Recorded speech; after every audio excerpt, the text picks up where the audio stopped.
네, 최룡해 북한 노동당 비서 그동안 숙청됐다 아니다 쫓겨났다 최룡해니까 그나마 이 정도다 얘기가 많았습니다. 그런데 지방농장으로 추방된 것으로 드러났습니다. 반면에 남북 고위급 접촉에 나섰었죠. 황병서 총정치국장 그리고 김양건 대남비서는 요즘 영웅이라는 소리를 듣는다고 합니다. 공화국 영웅 칭호를 듣는다고 합니다. 이른바 김정은식 측근 길들이기일까요? 이 얘기 나눠보도록 하겠습니다. 북한 고위층 동향 살펴보는 시간입니다. 안찬일 세계북한연구센터 소장 그리고 한서희 탈북배우 함께 하셨습니다. 안녕하십니까? 안녕하세요. 예.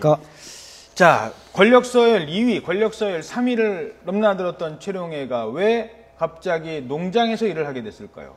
네, 아마 여러 가지 이유가 있겠지만 이제 그 백두산 청년영웅발전소 이 양강도에 건설한 건데 이게 이제 청년동맹 즉 그 최용해가 당 중앙위원회 근로단체 담당 비서인데 최용해 산하에 있는 청년동맹이 이 공사를 책임지고 했습니다. 청년동맹은 이제 말하자면 그 한 15세부터 한 33세까지 청년들이 들어가 있는 단체인데 과거 이제 시천발전소 같은 경우는 인민무력부가 했습니다. 이 군대가 하면 자재나 이게 좀 많이 공급이 돼서 공사가 어느 정도 진행되는데 이 청년동맹이 돌격대를 조직해서 하다 보니까 지금 구멍이 나고 누수 현상이 일어나고 그래서 그 책임을 졌다. 이래서 이제 협동농장으로 쫓겨내려가서 그 농장원으로 일하고 있는데 그것도 예. 이제 황해북도, 그러니까 황해북도에 2006년에 이제 최용해가 도당 책임비서, 도지사로 부임을 했었습니다. 그래서 이제 2007년에 노무현 대통령이 38선을 넘을 때 그 마중 나오지 않았었습니까? 예.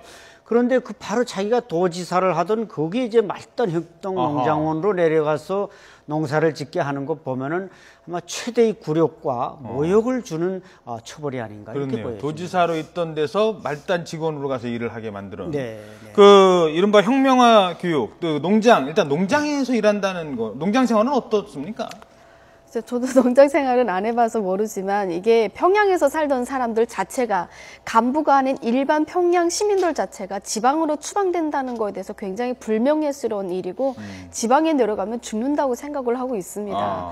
그만큼 평양은 어찌 보면 다른 세상에서 사는 사람들이고 지방은 노동을 이제 해서 사람들이 사는데 농장도 이게 그냥 먹고 살 수 있는 것이 아니라 정말 모든 것이 자력갱생에 주어진 것에서 정말 농사를 해서 먹고 살기가 굉장히 힘든 것이기 때문에 그것이 가면 평양 사람들 자체가 힘들어 죽는다라고 생각을 하는 곳이기도 하죠. 최룡해니까 조금 다른 대접을 받을까요? 아니면 똑같습니까? 가면?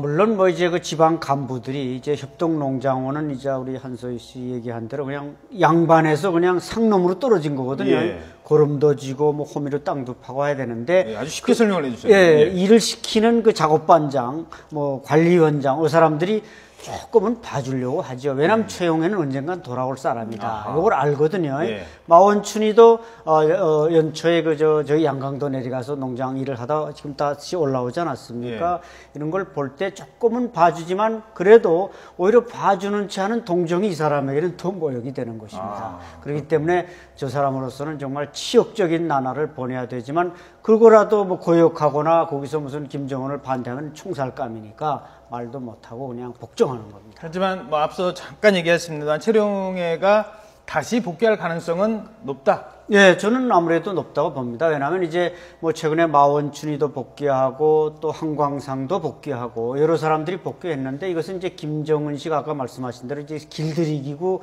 그야말로 이게 간부들 그 다잡기인데 최용해는 이제 백그라운드 자체가 그 항일 빨치산 최현 전 인민무력부장의 아들이고 예. 그러다 보니까 이번에 이제 최용해나 오일종 빨치산 2세는 좀 내리치고 그 대신 황병서나 김양건은 또 올려 치겨 세우는 이런 식의 어떤 그 인사 정책을 쓰고 있기 때문에 저는 돌아올 가능성은 높다고 봅니다. 예.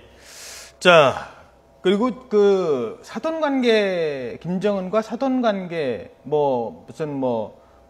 김여정이 며느리다, 이런 얘기도 있었는데요. 글쎄, 최용해의 둘째 아들과 김여정이 이제 결혼했다, 사돈관계다. 이게 한때 그 설이 있었는데 제가 볼 때는 그건 그야말로 설에 그치는 거고. 아직 확인은 안 되는군요. 예, 제가 볼 때는 아마 그 39호실의 젊은 직원하고 결혼했다. 이게 김여정이가 말이죠. 예. 그렇기 때문에 사돈관계는 아닌 것 같습니다. 예, 알겠습니다. 자, 반면에 황병서 총정치국장, 김양건 비서, 자, 공화국 영웅 칭호를 지금 받고 있다고 하는데 지난번에 그 협상 때문인가요? 확성기?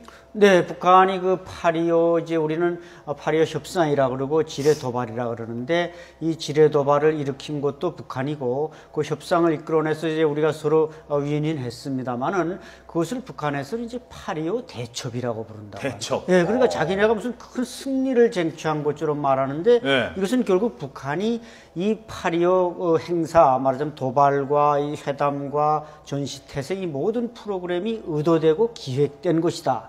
즉 내년 7차 당대회를 앞두고 뭔가 긴장을 한번 세게 조성해서 그 분위기를 내년 7차 당대회까지 즉 5월까지 끌고 가겠다. 이런 걸 이제 자인하는 꼴이 아니겠습니까? 예. 그러지 않고서 어떻게 그것을 대첩이라고 부를 수 그렇죠.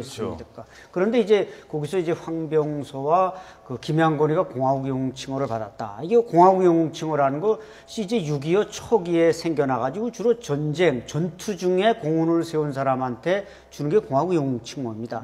일중 칭호가 있고 이중 칭호가 있는데 이번에 이제 황병서나 김양곤은 아직 영웅이 된 적이 없습니다. 뭐 다른 이제 김일성이나 뭐 이열설이나 이런 빨치산들 또 뭐 전투 영웅들이 있지만 그런데 이번에 이 두 사람한테 최고의 영웅 칭호를 줬다는 것은 그만큼 김정은이 뭔가 이 자기의 기획 프로그램에서 이 사람들이 결정적인 역할을 했고 그걸 인정했다는 꼴이 되는 것입니다. 예. 공화국 영웅이 되면 그 일반인들은 뭐 생각하기 힘든 만큼의 특권을 갖게 되나요? 그렇죠. 일단 공화국 영웅 칭호가 되는 거는 일반 사람들이 아무리 열심히 일을 해도 받을 수 없는 칭호입니다. 예. 노력 영웅이라든가 이런 건 일을 잘하거나 특별하게 추천을 해서 노력 영웅 칭호를 받을 수 있지만 이 공화국 영웅 칭호는 김일성이나 김정일이가 받을 만큼 굉장히 높은 위치에 있는 칭호라고. 영웅에서는 동급 비슷하게 되는 예, 거니까. 근데 이 영웅 칭호가 사람한테만 되는 것이 아니라 물건. 아, 그렇습니까? 그 전투에 그 뭐 어떤 2010년도에 것들? 연평도 그 포벽 사건이 있었을 때 네. 그 1포대에 그 공화국 영웅 칭호를 줬습니다. 포대가 영웅이고요. 예, 예. 부대 이, 자체가. 이 포가 그 전투에서 정말 그 중요한 역할을 했고. 아, 포가? 예, 그래서 그 포에도 영웅 칭호를 줄 만큼. 예. 그러니까 나라와 그 체제 보위를 위한 데서 앞장선 사람들, 일을 잘해서가 아니라 그 체제 보위를 위해서 앞장선 사람이나 사물한테 주는 영웅 네. 칭호라고 보시면 됩니다. 사람 또는 사물도 영웅이 네. 될 수 있군요. 자, 그러면 최룡해는 일단 쫓겨났습니다. 물론 복귀할 가능성이 높다고 합니다만. 그리고 황병서와 김양곤은 뭐 사람 또는 사물한테 준다는 영웅 칭호를 받고 있습니다. 최룡해가 다시 돌아올 때까지 황병서가 더 자리 잡고 이러면 권력 구도는 바뀌어 가고 있다고 봐야 될까요? 예, 아마 뭔가 이제 최영애, 오일정 이런 빨치산 2세대가 지금 밀려나 있지만은 권토 중래를 꿈꾸고 있기 때문에 언젠가 또 권력이라는 게 항상 북한 체제라는 게 요동치지 않겠습니까? 그렇죠. 이게 돌아올 텐데 이번에 이제 국정원이 또 발표한 데 따르면은 그 이번 그 8.25 그 지뢰 도발 이후에 북한군에서 이제 그 꼭대기 황병서나 김양곤은 이렇게 영웅 칭호까지 받았지만 그 밑에 사람들 이제 영철 정찰 총국장도 숙청되지 않고 지난 10월 10일에 주석단에 나왔습니다. 예. 근데 그 밑에 사람들 예를 들어 그 지역인 도발 지역인 이제 2군단 사령관 김상용 중장은 이제 후방 9군단장으로 쫓겨가고 이 9군단장으로 쫓겨갔다는 건 우리 국군에 비교하면 군사령관 하다가 군단장으로 내려간 거나 똑같습니다. 거기다 이제 김춘삼 작전국장도 물러나고 또 박정천 화력지국장 이 사람도 이제 또 쫓겨나고 많은 사람이 쫓겨나고 이제 김정은이 최근에 막 고위 간부들한테 뭐 막 이 자식 저 자식 하면서 이렇게 욕을 하면서 한다는 거 보면은 뭔가 그 권력이 아직 안정되지 못하고 심각한 그 소용돌이 속에 있다는 걸 보여주고 있습니다. 그 부분입니다. 그 아까 뭐 이 자식 저 자식 했다고 했는데 뭐 너 죽고 싶어라고도 했답니다. 자기보다 나이도 한참 많고 어쩌면 아버지 뻘 같은 사람한테 이 자식 저 자식 뭐 XX야 죽고 싶어 이런 말을 했다고 하는데 뭐 욕설을 했다고 하는데 왜 성격이 그런 걸까요? 아니면 일부러 당신들이랑 나랑은 전혀 다른 사람이야 까불지 마 이런 걸 보여주려고 하는 걸까요? 일단 김정일도 어렸을 때 그랬지만 권력을 쥐기 이전부터 아빠의 그 어떤 그 위치를 믿고 술을 먹고 운전을 하고 난폭 그런 행동을 하는 일이 많았었다고 합니다. 그 아버지의 그 아들이 아닐까라는 생각이 드는데요. 예. 아마도 어린 나이에 이제 그 위치까지 올라가니까 스트레스도 받겠지만 자신의 위치를, 그러니까 자신의 나이라든가 어떤 이런 걸 이렇게 생각하지 않고 그냥 망각을 한 상태에서 이제는 아예 그런 이렇게 인성 자체를 다 놔버리고 그런 행동을 하는 것이 아닌가라는 생각이 듭니다. 예. 근데 그 고위층도 사람인지라 그 자식뻘밖에 안 돼. 아무리 무슨 뭐 김정은이라고 하지만 그 집에 오면 기분 좋겠습니까?